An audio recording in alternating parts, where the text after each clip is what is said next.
Sista.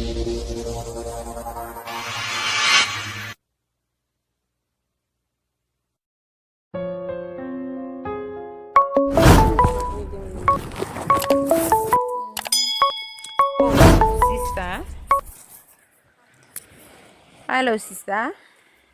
Ti jwen chou. Mwen forme ou men. Mwen la ou te bejwen. Ki mirak. Paske m pa jam tando, pa jam relem. Au kontre soti m dap soti la, we. Ma feti flane ou konen. Baka rete chita la ka e da m bejon neg. Msou m bejon neg m fe vi. M ba nan ti lepe. M baka rete la. M baka nan papa. M baka nan cheshe lepe. Oui, bou. M pa bjwen. M bjwen da m ret deja. Ou kont sa deja. Depi m kwaze yon sou. Mwen koubal wo pou lge dem che. Oui. Ok. Ma bjwen pou ki po sista. Ma bjwen. E sa m bejwen. M kwen nan tet man. M kwen nan tet man. Ma bjwen yon. Oh. Le pe ou gen kop. Ou bejwen yon merde m nan tout la ri. Madan papa, madan papa. Ou m ka semble madan le pe. Pa fe sa sista. M bejwen bon ti blode. Un ti blode ek machin nan sam. Ki kont kampe. Ki bin. Ki bo gason. Wow. M baka di men. M bejwen bon ti... Oh, sista. Men moun bon ti gren la. Va m profite chansman, ok? Marile ou tale. D'akor? Pita, na fin pale. Ok, bou? Wow. Mais c'est intéressant. Moi, je ne vais pas manquer rien du tout, non? Ça marche ensemble. Wow. On parle de belle chaise. Bon là pour le relais, ok?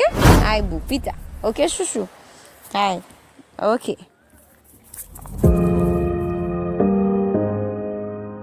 Wow. Alors, un bon petit grain. Aïe. Comment passer par les comment on ça besoin comment me faire passer par les dame bon pas ça manque nous wow ok on va aller tout ouh j'aime te dire on va aller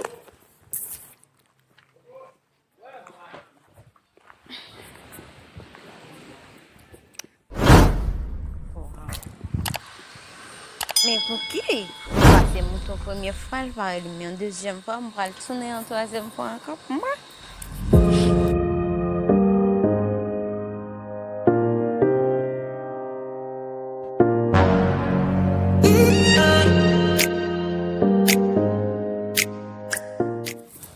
Waouh, je vais passer encore pour moi. Je vais regarder pour moi ici. Oh, waouh!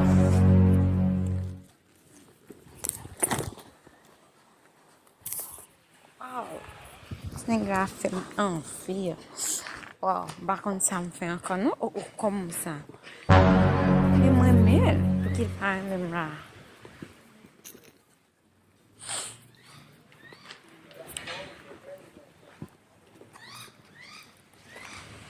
Oh oh.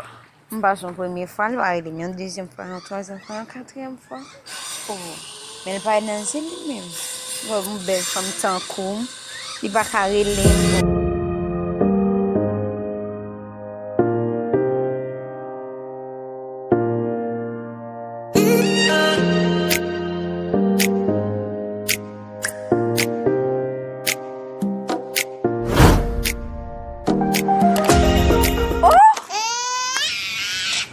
ça me dévoile là, nous avec. Hey, beaucoup de gens me disent ça. Oh oh! Mais qui ça me dévoile là? Beaucoup de gens me disent comme ça. Il est ça moi, c'est pas vrai? Oh oh! Dis bon nous aveugle. Oh oh! Wow! Qui ça me prend? Ah, ça me dit comme ça. Oh oh!